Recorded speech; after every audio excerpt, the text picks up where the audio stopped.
திமுக எதிர்த்து அரசியல் அதிமுக, அதிமுக எதிர்த்து அரசியல் திமுக. இப்போ 2 பேருக்குமான பொது எதிரியா யார் வந்துட்டான்? விஜய் வந்திருக்கார். விஜய் என்பதை விட அரசியல் அரிச்சுவடியே தெரியாத ஒரு இளைஞர் கூட்டம் திமுக திராவிட இயக்கத்தை அழிச்சிருச்சு. எடப்பாடியை பொறுத்த வரைக்கும் நிறைய அவருக்கு சேதாரம் ஆகிட்டே இருக்கு. ஏன் சேதாரம் ஆகிட்டு இருக்குன்னா, இது வந்து கட்சி அல்ல, ஒரு கார்ப்பரேட் கம்பெனியை போல. திமுகவை சேர்ந்த ஆதிக்க சாதிகள் மறித்து அடிக்க முடியுமா? கண்டிப்பாக. மறித்து தடுத்து நிறுத்த முடியுமா? சாதியை சொல்ல முடியுமா? என்ன நடந்திருக்குன்னு பாருங்க. அப்போது இதில் யார் காணாமல் போயிட்டா? திருமாவும் காணாமல் போயிட்டாங்க. திருமா காணோம், வாசன் காணோம், டிடிவி காணோம், சசிகலா காணோம். பல கட்சிகள் முகவரியே இல்லை. அத்தனை அதிமுகலேருந்து அக்யூஸ்ட் பூரா கிளம்பி அங்கே போய் செட்டில் ஆகிடும். எங்கே? தாவேக்கால. அவன் தான் விளம்பரம் கொடுக்குறது. இங்கே விஜய் படம், புஷி படம், ஆதவ அர்ஜுனா படம், அந்த மாவட்ட இவன் படத்தையும் பெருசாக போட்டுக்குவான். அவனோட முகத்தை காட்டுறதுக்கே போட்டு. இப்போ எடப்பாடியோட நிலைமை எப்படி சார்? எடப்பாடியுடைய நிலைமை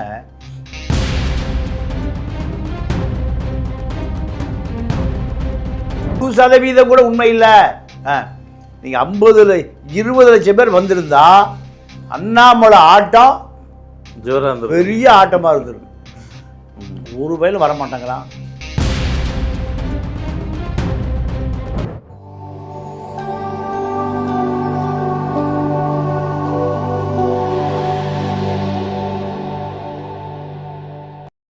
நேயர்களுக்கு வணக்கம். இன்றைய நேர்காணலில் நம்மோடு இணைந்திருக்கார் மூத்த அரசியல் விமர்சகர், பத்திரிகையாளர் திரு தமிழா பாண்டியன் அவர்கள். சார் வணக்கம். வணக்கம் சார். இங்கே தமிழ்நாட்டு அரசியலில் ஒரு பெரிய குழப்பத்தை ஏற்படுத்தியிருக்காங்க.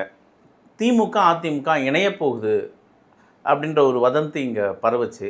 அது உண்மையாக என்னென்னு அது இருக்கட்டும். ஏன் சேரக்கூடாது இங்கே ஒரு கேள்வி இருக்குது சார். சிபிஐ சிபிஎம் இது சேரலாம், அங்கே நிதிஷ்குமார் லாலு பிரசாத் அவங்க சேரலாம். இது போல் பல எதிரிகள்லாம் ஒன்று சேரும்போது ஏன் இவங்க சேரக்கூடாது அப்படின்ற ஒரு கருத்து இங்கே இருக்குது. எப்படி பார்க்குறீங்க? இது ஒரு நல்ல கேள்வி. நீங்கள் 75 ஆண்டுகால வரலாறு உள்ள திமுகவும் 50 ஆண்டு வரலாறு உள்ள அதிமுகவும் நேற்று பெய்த மழையில் இன்று முளைத்த காளான் தாவேக்காவுக்கு பயப்படுகிறார்கள்னா இது உண்மையாகவே தமிழ்நாடு அரசியல் மிகுந்த எதிர்பார்ப்புக்கு உள்ளாக்கப்பட்டிருக்கு. நீங்கள் திமுக எதிர்த்து அரசியல் அதிமுக, அதிமுக எதிர்த்து அரசியல் திமுக. இப்போ 2 பேருக்குமான பொது எதிரியா யார் வந்துட்டான்? விஜய் வந்திருக்கார். அதாவது விஜய் என்பதை விட அரசியல் அரிச்சுவடியே தெரியாத ஒரு இளைஞர் கூட்டம் திமுக திராவிட இயக்கத்தை அழிச்சிருச்சு. திராவிட இயக்கத்தை அழித்ததோடு மட்டுமல்ல, நீங்கள் வைகோவை ஆளக்கானோம். வைகோவை பாமக என்னாச்சுன்னே தெரியல. வாசனுங்க கூட்டணி விட்டே வெளியே போயிட்டாரு. சிபிஐ சிபிஎம் இப்போ அடுத்து யாரோட கூட்டணி சேரலாம்? திமுக விட்டு இப்போ தாவேக்காவோட. ஏன்னா இப்போ உள்ளாட்சி தேர்தல் வருது, இடைத்தேர்தல் வருது. இதில் தமிழ்நாட்டினுடைய திராவிட இயக்கங்களுடைய நிலை என்ன? இதுதான் இப்போ பெரிய கேள்விக்குரியது. நீங்கள் ஆர்எஸ் மாதிரி சொல்கிற நாங்களாம் பங்காளியா, சண்டை பிடிச்சிக்குவோம், அப்புறம் ஒன்றா சேர்த்துக்குவோம். இன்னொரு செய்தியும் வருது. இந்த இடைத்தேர்தலில் வந்து திமுகவும் திமுக ஒரு கேண்டிடேட் நிறுத்தும் போது அங்கே அதிமுக ஒதுங்கிக்கிறோம், அந்த இடத்துல தான் இருக்குது. ஏன்னா யாராவது ஒதுங்கினா தான் விஜயை அடிக்க முடியும், அந்த இடத்துல யோசிக்கிறாங்க. இல்லைங்க, அதாவது இது ஒரு ஆபத்தான போக்கு. திமுகவை எதிர்ப்பது அதிமுக கொள்கை, அதிமுக எதிர்ப்பது திமுக கொள்கை. 2 பேர் ஒன்றாயிட்டா நீங்கள் 2 பேர் அழிஞ்சு போயிடுவோம். நீங்கள் சட்டமன்றத்தை பார்த்துருப்பீங்க கடந்த 3 நாட்கள். இங்கே திமுகவுக்கும் தாவேக்காவுக்கும் தான் ஒரு போராட்ட களமாக இருக்குது சட்டமன்றம். எடப்பாடி அங்கே அமைதியாக வேடிக்கை பார்த்துட்டு இருக்காரு. திமுகவை பற்றி விமர்சனம் வைக்கல, தாவேக்காவை எதிர்த்தும் கேள்வி கேட்கல. அவரோட அமைதி அங்கே விஜய் அமைதியாக இருந்தால் ஒரே ஒரு நாள் பேசுகிறார். ஆனால் இங்கே 3 நாளும் ஒரு அடுத்த கட்ட எதிர்கட்சியாக இருக்கிற எடப்பாடி அவர்கள் அமைதி காக்கிறாரு. இல்லை, எடப்பாடியை பொறுத்த வரைக்கும் நிறைய அவருக்கு சேதாரம் ஆகிட்டே இருக்கு. ஏன் சேதாரம் ஆகிட்டு இருக்குன்னா, இது வந்து கட்சி அல்ல, ஒரு கார்ப்பரேட் கம்பெனியை போல். ரியல் எஸ்டேட் பண்ணுறவனெல்லாம் 5 கோடி 10 கோடி கொடுத்தா பதவி கொடுக்குறான். 100 கோடியை கொடுத்தா Lima rose MLA, Lima rose 60 பேருக்கு அந்த அம்மா எல்லாத்துக்கும் கார் வாங்கி கொடுத்துருக்கு. அதிமுகவில் இருக்கிற லீமா ரோஸ் அணியது. அவன் யார் எடப்பாடி விசுவாசமாக இருப்பாங்களா, லீமா ரோஸுக்கு விசுவாசமாக இருப்பாங்களா? அதில் அந்த காரில் பூரா முதல்ல எடப்பாடி படத்தை ஒட்டியிருப்பான், இல்லை ஜெயலலிதா படத்தை ஒட்டியிருப்பான். இப்போ யார் படத்தை ஒட்டியிருக்கா? Lima rose. ஏடா ஜெயலலிதா இருந்து அதெல்லாம் நடக்குமா? லீமா ரோஸு அதிமுக விட்டு வெளியேறிச்சுன்னா லால்குடியில் அவ்வளோ பேரும் வெளியேறிடுவான். லால்குடியில் ஆளே இருக்காது. அப்போ இது போன்ற அரசியல் அரிச்சுவடியே தெரியாத ஆட்களுக்கு பதவியை வாரி வாரி வழங்குறது பணத்துக்கு. இப்போ ஒரு வேட்பாளர் வந்து இப்போ சீட்டு கேட்டான்னா இப்போ எவ்வளோ கோடி செலவு பண்ணுவேன்? எவ்வளோ கோடி? பல இடங்கள் அதிமுக தோற்று போனது 5000 ஓட்டு, 4000 ஓட்டு, 3000 ஓட்டு. இந்த 5000 ஓட்டு, 4000 ஓட்டு, 3000 ஓட்டு பூராமல் அந்த பகுதியில் இருக்கிற ஒன்றிய செயலாளருக்கு கட்சியை தாண்டி 5000 ஓட்டு விழுகும். அதை எடப்பாடி கொடுக்கல. எங்கே தப்பு நடந்திருக்கு புரியுதா உங்களுக்கு? புரியுது. பல தொகுதிகளில் பெரும் பணக்காரனுக்கு சீட்டை தூக்கி கொடுத்தார். அவன் செலவணி காசை கொடுத்து விலைக்கு வாங்கிடுவாங்க. காசு இந்த தேர்தலில் வேலையே செய்யலை.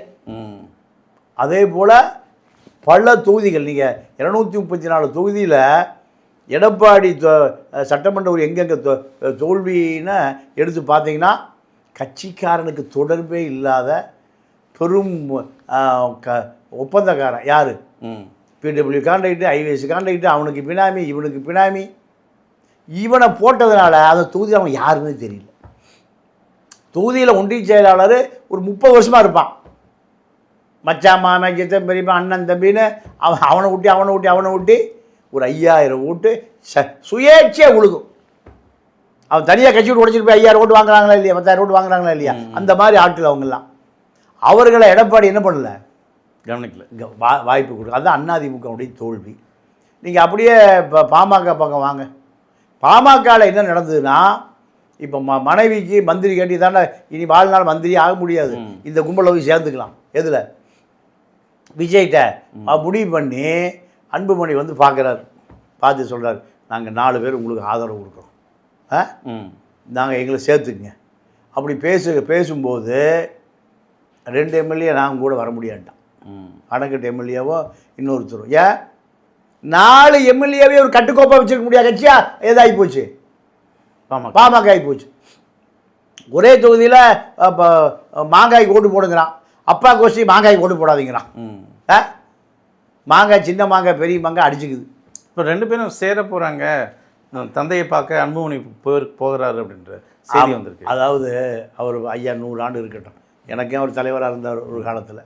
இப்போ அவருக்கு ஸ்ட்ரோக் வந்துருச்சு. அவருக்கும் இப்போ 83 84 வயசு ஆச்சு. இயற்கையாகவே செவித்திறன் குறைஞ்சி போயிடும், பார்வை திறன் குறைஞ்சி போயிடும். இதெல்லாம் இயற்கையாக வயதான வர நோய் தான். அப்போ போய் இணைஞ்சு தானே ஆகணும். கண்டிப்பாக. அப்பா மகனை பார்த்தாங்க ஆகணும். உடல்நிலை சரியில்லைன்னா போய்த்தான் ஆகணும். கண்டிப்பாக. தானாடா விட்டாலும் சதையாடும். அதுதான் நடக்குது. கட்சி கத்திரிக்காயெல்லாம் போச்சு. அதே பாமக வளர்ச்சியில் அதெல்லாம் ஒன்றும் இல்லைங்க. பாமகவாது கீமகாவது ஒரு கட்சி 2ஆ 3ஆவதுன்னு அது கட்சியாங்குது. அப்பா கோஷ்டி ஓட்டு போடாதீங்கிறான், மகன் கோஷ்டி ஓட்டு போடுங்கிறான். 2 பேரும் ஒரே கட்சியாக இருந்தாலும் தானே. அப்போ இது யார் காரணம்? அன்புமணி தான் காரணம். அன்புமணி ஒரு அரசியல்வாதியும் அல்ல, ஒரு தலைவரும் அல்ல, அவர் ஒரு கார்ப்பரேட் முதலாளி.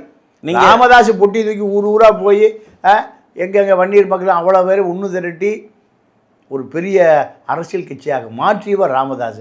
அவர் சகாப்தம் முடிந்தது. அந்த சகாப்தம் முடிந்த பிறகு பாமக சகாப்தம் முடிந்தது. விஜயகாந்த் முடிஞ்ச பிறகு கட்சி முடிஞ்சது.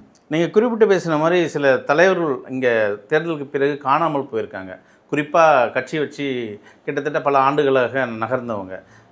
வைகோ இருக்கட்டும், ராமதாஸாக இருக்கட்டும், இது போல் நிறைய பேர் இருக்காங்க. டிடிவியும் இருக்காங்க. இப்போ இந்த வாக்குகள்லாம் விஜய்க்கு ஓட்டு டிரான்ஸ்ஃபர் ஆகிடுமா?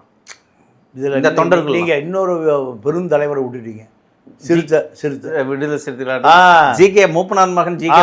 ஆமாம் ஆமாம். இப்போது ஒரு கல்யாண வீட்டுக்கு திரும்ப போயிருக்காரு, கூட்டமே இல்லை. ஏன்? மக்கள் வரல. மக்கள் பூரா என்ன வரைஞ்சி வச்சுருக்கான்? விஜய் படமும் விசிலும் வரைஞ்சி வச்சுருக்கான். ஆள் அப்செட் ஆகிட்டு என்ன கூட்டம் கூட்டமாக வந்த மக்கள் இளைஞர்கள்லாம் இப்போ எங்கே போயிட்டான்? தாவேக்கால மந்திரி ஆயிட்டான், மாவட்ட செயலாளர் ஆயிட்டான், அதிகாரம் வந்துருச்சு. இப்போ திமுகவை சேர்ந்த ஆதிக்க சாதிகள் மறித்து அடிக்க முடியுமா? கண்டிப்பாக மறித்து தடுத்து நிறுத்த முடியுமா? சாதியை சொல்ல முடியுமா? என்ன நடந்திருக்குன்னு பாருங்கள். அப்போது இதில் யார் காணாமல் போயிட்டா? திருமாவும் காணாமல் போயிட்டாங்க. திருமா காணோம், வாசன் காணோம், டிடிவி காணோம், சசிகலா காணோம், பல கட்சிகள் முகவரியே இல்லை. இப்போ வைகோ என்ன பண்ணுறாரு? எப்போ நான் என் மகன் எப்படியா மந்திரியாக்கு, இனி நான் மகன் எந்த காலத்துலேயும் இந்த வாய்ப்பு வராது. வன்னி மந்திரி ஆன பிறகு, முஸ்லீம் லீக்கு தமிழ்நாடு முஸ்லீம் லீக் மந்திரியான பிறகு, அழிஞ்சு போன காங்கிரஸ் விஸ்வநாத மந்திரியான பிறகு வைகோவுக்கு அந்த ஆசை வந்துருச்சு, மகன் எப்படியாவது மந்திரி ஆக்குங்கிறார். சரி ஆக்கிடுவோம், ரெண்டு பேரும் ரிசைன் பண்ணுங்க, இடைத்தேர்தல் வந்துடும், பம்பரத்தில் நில்லுங்க. 2 பேரும் சொல்லிட்டாங்க, நாங்கள் உங்கள் கூட வரமாட்டோம், நாங்கள் உதயசூரியன்லேருந்து அங்கேயே செட்டில் ஆகிடுறோம். இப்போ வைகோ இப்போ தான் திமுக கண்ணாமலான்னு திட்டுறாரு, என் மகன் மந்திரியாவா வாழ்நாள் 5 வருஷம் கழித்து யார் ஆட்சிக்கு வரான்னு தெரியாது. இந்த வாய்ப்பு இனி வராது. ஆனால் துரைவுக்கு ஒரு கம்ப்ளைண்ட் என்ன சொல்கிறதுன்னா, மதிமுகவை உடைக்க முயற்சி செய்தது, அதனால தான் நாங்கள் வெளியே வந்தோம் அப்படின்றாங்க. இல்லை, அது உடைக்கிறதுக்கு என்ன இருக்குது? உடைஞ்சி தான் 108 கோச்சியாக இருக்கேன். 2 எம்எல்ஏவை இப்போ கட்டுப்பாடு வைக்க முடியல. 2 எம்எல்ஏக்களை வைகோ கட்டுப்பாட்டில் வைக்க முடியல. அப்பா சொன்னால் மகன் கேட்க மாட்டேங்கிறார், மகன் சொன்னால் அப்பா. அப்போ இந்த தேர்தல் பல பேருடைய முகவரி தொலைஞ்சு போச்சு. இந்த தேர்தல் அதிமுக திமுக பெரிய கட்சிகளை முகவரியை தேடிட்டு இருக்கு. எப்போ நம்ம 2 பேரும் ஒன்று சேர்ந்து விஜய் எதுக்கலாமா? எப்போ ஜெயலலிதாவும் கருணாநிதி ஒரே மேடையிலேருந்து எப்படி இருக்கு? கற்பனை பண்ணி பார்க்க முடியுமா? ஜெயலலிதாவுக்கு கருணாநிதி பேரை சொன்னீங்கன்னா நீங்கள் அப்படியே செக் பண்ணிக்கலாம். பிபி 400க்கு எகிரிடும். ப்ரெஸ் மீட்டில் நான் பார்த்துருக்கேன், கருணாநிதினு மூஞ்செல்லாம் செவந்து என்ன கோவம் வரும் தெரியுமா? நான் ப்ரெஸ் மீட்டுக்கு போகும்போதெல்லாம் பேசிக்குவோம், அப்போ கருணாநிதி கேட்டாங்க பார்த்து தெரிஞ்சு போயிடும். அப்போ கருணாநிதி கட்சி ஜெயலலிதா கட்சி என்ன ஆகுது? விஜய் எதுக்கிறக்கு பொது வேட்பாளரை போட போகிறதாக செய்தி வருது. இடைத்தேர்தல் வந்தால் விஜய் வேட்பாளர் எதிர்த்து ரெட்டை இலையும் உதயசூரியனும் பொது வேட்பாளரும். பொது வேட்பாளர் போடுறதுக்கு கூட கட்சியே ஆள் இல்லை. வாசங்க காணோம், வைகோ காணோம், பாமக காணோம், சிறுத்தை காணோம், யாருமே இல்லையே. கூட இந்த அதிமுக கூட சரி, திமுக பக்கத்துலையும் சரி, பொது வேட்பாளர்னு யாரும் இல்லையே அங்கே. இல்லை ஐயா, அது யாராவது திமுகவை சேர்ந்தவரை வேட்பாளர் நிறுத்தினா அதிமுக வேட்பாளர் நிறுத்தாது. இதுதான் அரசியல்.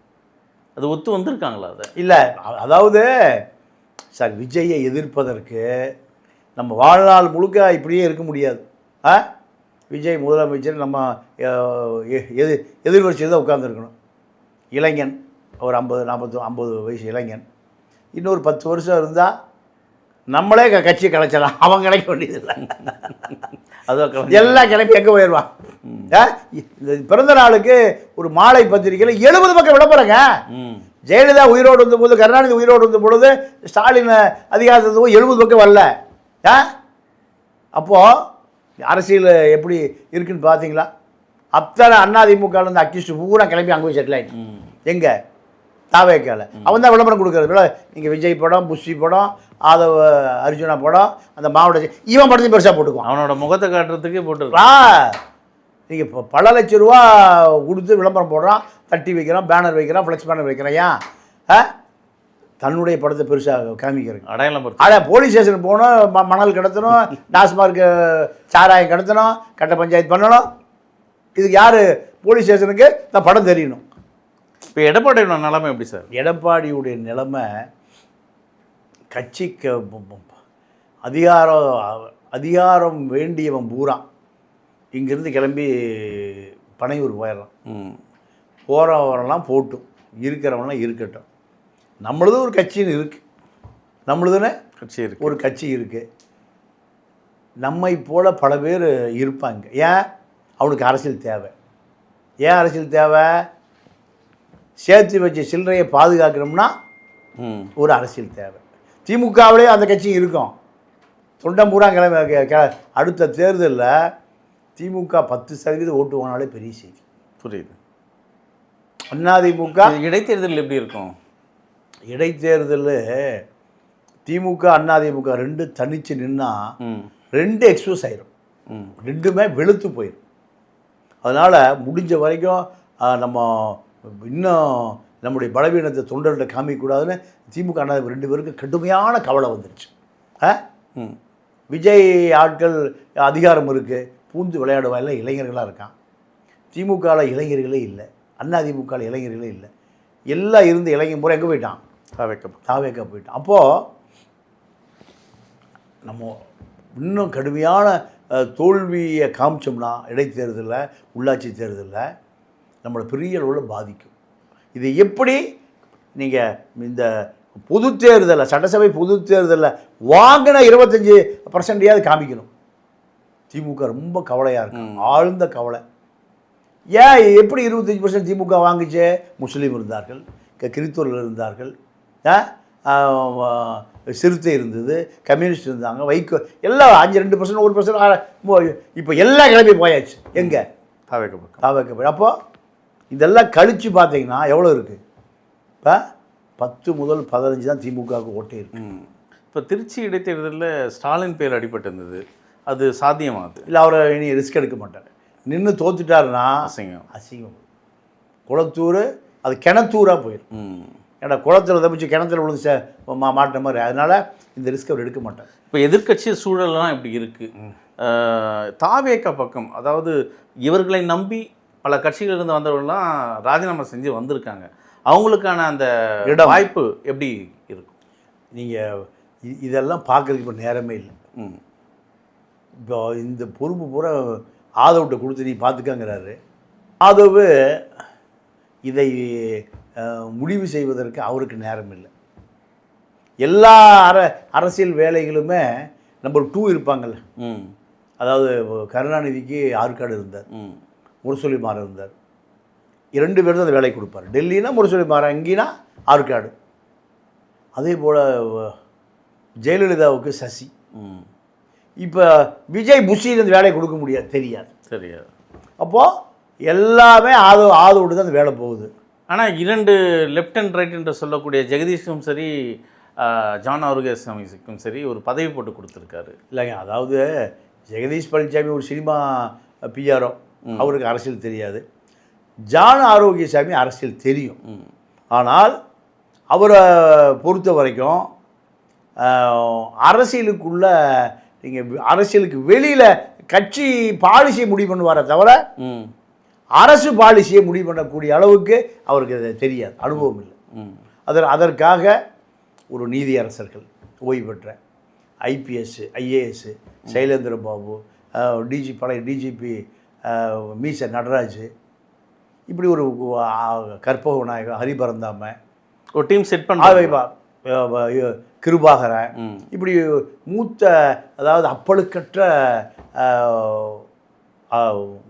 அதிகாரிகள், நீதி அரசர்களை ஆலோசனை கேட்டுக்கிறார். முக்கியமாக வதந்தியாக வந்த செய்தி, அதாவது கடந்த காலத்திலிருந்து தேர்தலுக்கு முன்னாடி இருந்தே சரி, சகாயம் ஐஏஎஸ் அவர்கள் தாவேக்காவில் இணையப்படுறாரு, அதுக்கான பேச்சுவார்த்தை நடந்துட்டு இருக்கு அப்படின்னு சொன்னாங்க. அது நீண்ட இழுபறியாக இருக்குது. இல்லை அவர் அதுக்கு வரல, அவர் அதை விட்டு வெளியே போயிட்டார். இல்லை அவர் அரசியலுக்கு, இந்த அரசியலுக்கெல்லாம் அவரை இழுத்து கொண்டு போக முடியாது. அவருக்கு அரசியலில் சொந்த மிகப்பெரிய வரவேற்பு இருந்த காலத்திலேயே அவர் அந்த வாய்ப்பெல்லாம் தவற விட்டுட்டார். இதனால் இனிமேல் எந்த கட்சியில் அவர் சேரவும் மாட்டார், யாருக்கும் ஆலோசனை சொல்லவும் மாட்டார். அவர் ஓய்வு, அவ்வளோ போது, அரசியலில் இனி வேண்டாம் முடிவு பண்ணி அவர் ஓய்வாக போயிட்டார். அதனால் அவருடைய அரசியல் அத்தியாயம் என்பது அவரை பொறுத்தவரை இனிமேல் அவர் ரிஸ்க் எடுக்க மாட்டார். முக்கியமாக இந்த துருவங்கள் தாவேக்காவும் சரி, திமுகவும் சரி, இப்போ ஏட்டிக்கு போட்டியாக இவங்க தான் இருக்காங்க, மற்றவர்கள்லாம் காணாமல் போயிருக்காங்க. ஆனால் புதிதாக ஒருவர் களத்தில் இறங்குறாரு. அவரோட சாயல், அதாவது இனி தாவேக்காவுக்கும் அண்ணாமலைக்கும் தான் இந்த வார் நடக்கும் தமிழ்நாட்டில், திமுக என்ற கட்சியை ஒதுக்குற ஒரு முனைப்பில் தான் இங்கே கட்டமில் வேலை செஞ்சுட்டு இருக்காங்க அண்ணாமலை. அது எப்படி சாத்தியமா சார்? அது இல்லைங்க. அதாவது ஒரே விஷயம், அவர் தனி கட்சி ஆரம்பிக்கணும்னு களத்துக்கு வந்தார். 20 லட்சம் பேர் அவருக்கு ஃபாலோவர்னு இளைய பாரதம் கார்த்திக் கோபிநாத் அவர் தான் பில்டப் பண்ணி ஒரு 20 லட்சம் பேர் இருக்கிறத போல் ஃபேக்காக காமிச்சார். சேர்ந்தது வெறும் 13,000 பேர் தான். அதோட அண்ணாமலை சரி நமக்கு இந்த அரசியல் ஒத்து வராது அப்படி முடிவு எடுத்திருக்காரு. ஆமாம் ஆமாம். ஏன்னா நேற்றைய செய்தி என்னென்னா 50 லட்சம் வந்த உடனே அறிக்கையெல்லாம் வெளியே விடும், களத்தில் இறங்குறோம் அப்படின்னு சொல்கிறாரு. 50 லட்சம் பேர் வந்தால் அவர் தான் எதிர்கட்சி தலைவர். 13,000 பேருக்கு மேலே நீ இழுக்க மாட்டேங்குது. 50 லட்சம்னு நீ ஒரு கோயபிள்ஸ் கதை தான் அது. கோயபிள்ஸ் என்ன பண்ணுவார், ஹிட்லருடைய ஸ்போக்ஸ்மேன் அவர். இங்கே எல்லாம் அடி வாங்கி ஹிட்லர் தப்பியோட கண்டிஷன் இருக்கும்.